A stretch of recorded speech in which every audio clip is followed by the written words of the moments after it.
Hey trackies, welcome back to another video here on TXT Track Time. Please remember to like the video and also subscribe to the channel.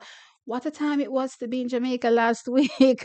The National Stadium was trending, Grand Slam track was trending, Don Lockerbie, the venue director for Grand Slam, was trending. I mean, after all, he did come out and say, hey, this beautiful stadium, track actually, will not be certified level 1, but level 2, given changes that happened in terms of the requirements for no recertification.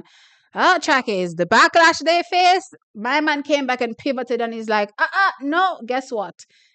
This is what is actually the case. So the level 1 certification for the previous track still applicable and will go through for or until July 2026. So we're good. But I'm sitting there and I'm like, that doesn't really change the fact that the current track will still be certified level 2 because the stadium is not up to scratch. My views don't change there. I was like, listen here, I don't care what's going on. I made my little speculation as it relates to forcing Jamaica's hand, right? But I really don't care. Track is as long as the track and the stadium get renovated, I'm good. And I feel as though, it's full time. The stadium itself get renovated.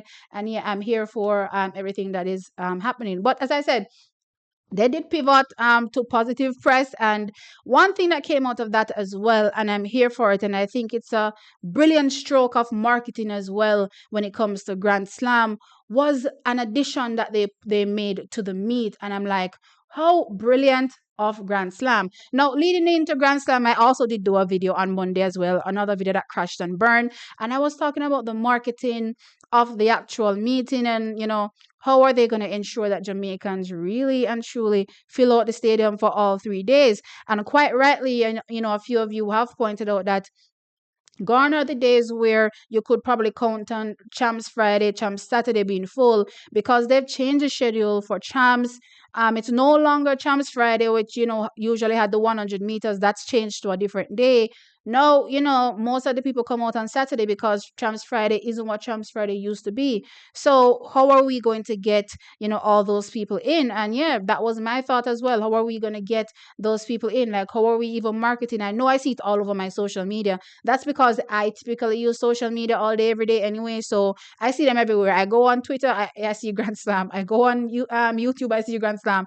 I go on Instagram, I see Grand Slam. Down to me being on my phone playing a game, ad that pops up is the Grand Slam ad that pops up. It's crazy. I'm like, am I eating, sleeping, and breathing Grand Slam? You know what I mean? But I'm here for it. But I was thinking also outside of that, do they have any adverts running on regular television like CVM TV, TVJ? Right? Is there anything of that sort? I don't know. I don't watch regular TV. I'm counting on you all in the comment section to tell me whether or not you see any marketing from that perspective, right? To get those people out, because really and truly, sometimes none of the people them are on social media spend money. Social media, they pitney them.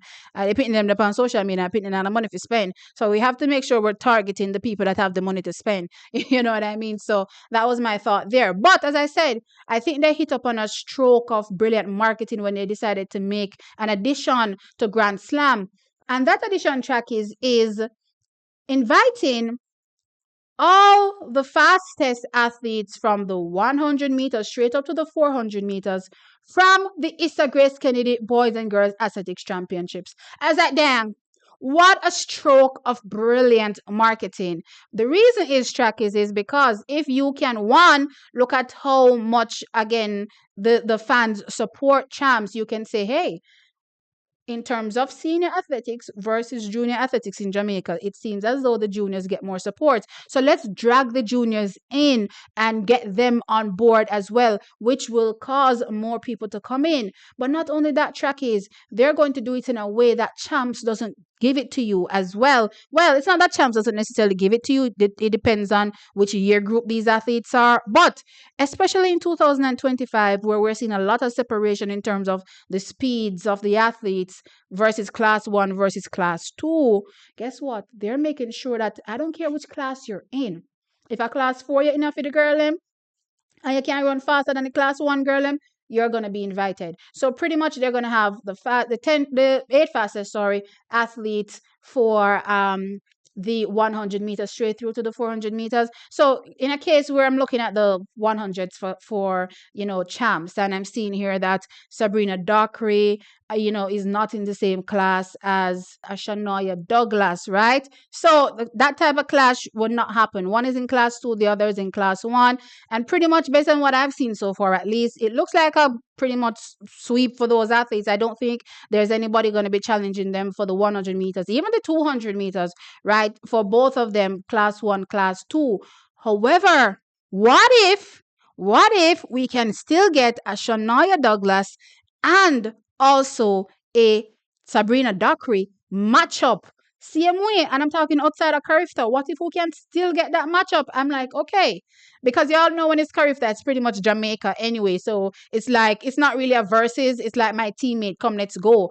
But say if them end up a Grand Slam, right, and they compete, it's going to be me against you. So it's going to be a crazy, crazy rivalry. So I kind of love the fact that they've incorporated the kids, and it's just know whether or not the kids will actually turn up, because yes, there's champs, right? And then there will be, of course, the Grand Slam Track League, but shortly after that as well, April 19th through to the 21st is the Carifta Games, right? So these, athletes will be pretty much running week in, week out. There'll probably be a week rest in between Grand Slam and the Carifta Games, but that still being said, Trackies, it's going to be an absolute lot of running as things stand right now. So it's left to be seen whether or not the actual athletes will turn up. I mean, one athlete that is, jumping out at me that may not turn up, even though I'm hoping to see him, is a Gary Card.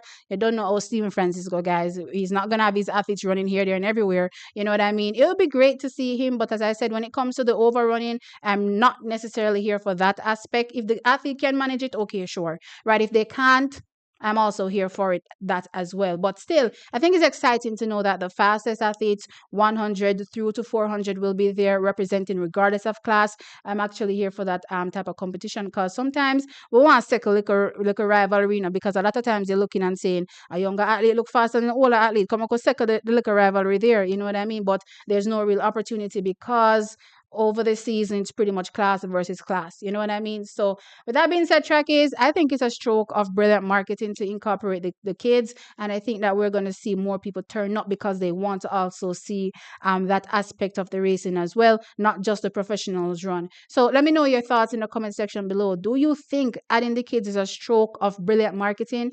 Of course, like the video, Trackies, and subscribe to the channel. Well, this is like, subscribe is, tapping as well.